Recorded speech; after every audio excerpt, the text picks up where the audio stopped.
Hi friends, welcome to hello Andhra YouTube channel.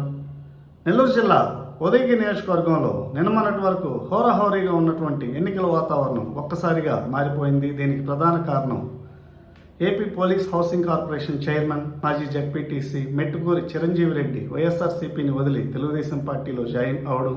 Mettukuri Chiranjeevi Reddy రాజకీయ ప్రస్థానం గమనిస్తే ఈయన కలిగిరి మండలం అనంతపురం గ్రామ పంచాయతీ నుంచి అంచెలంచెలుగా నియోజకవర్గ స్థాయి నేత వరకు ఎదిగారు. ఈయన సొసైటీ ఎన్నికల్లో స్వతంత్ర అభ్యర్థులను కూడా గెలిపించారు. జెడ్పీటీసీగా కూడా ఎన్నికయ్యారు.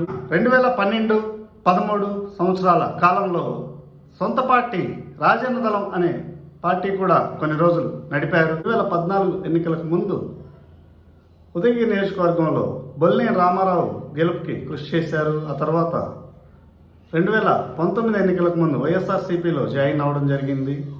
కావలి మాజీ ఎమ్మెల్యే, మాజీ మంత్రి కలికి యానాదిరెడ్డికి శిష్యుడు. మాగుంట శ్రీనివాసులు రెడ్డి, వేమిరెడ్డి ప్రభాకర్ రెడ్డికి చాలా సన్నిహితుడు కూడా.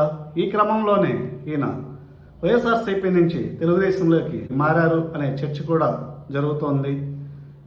ఇక ఉదయగిరి నియోజకవర్గ విషయానికి వస్తే, ఉదయగిరి నియోజకవర్గంలో మేకపాటి కుటుంబంలో విభేదాలు రావడంతో మేకపాటి చంద్రశేఖర్ రెడ్డి పోటీ నుంచి తప్పుకున్నారు. ఆయన వైఎస్ఆర్సీపీకి రాజీనామా కూడా చేశారు. ఇక ఆయన తమ్ముడు మేకపాటి రాజగోపాల్ రెడ్డి రంగంలోకి దిగారు. మేకపాటి రాజగోపాల్ రెడ్డి బెంగళూరులో రియల్ ఎస్టేట్ వ్యాపారి, బాగా డబ్బున్న వ్యక్తి.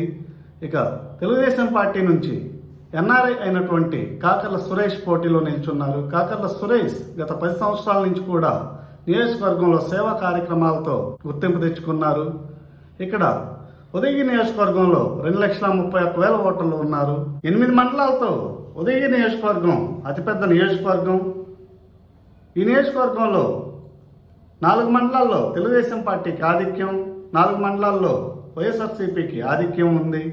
ఇక మెట్టుకూరి చిరంజీవి రెడ్డి చేరికతో కలిగిరి, జలదంకి 2 మండలాల్లో దాదాపు 5,000-6,000 ఓట్ల మీద ప్రభావం పడుతుంది అని చర్చ అయితే జరుగుతుంది.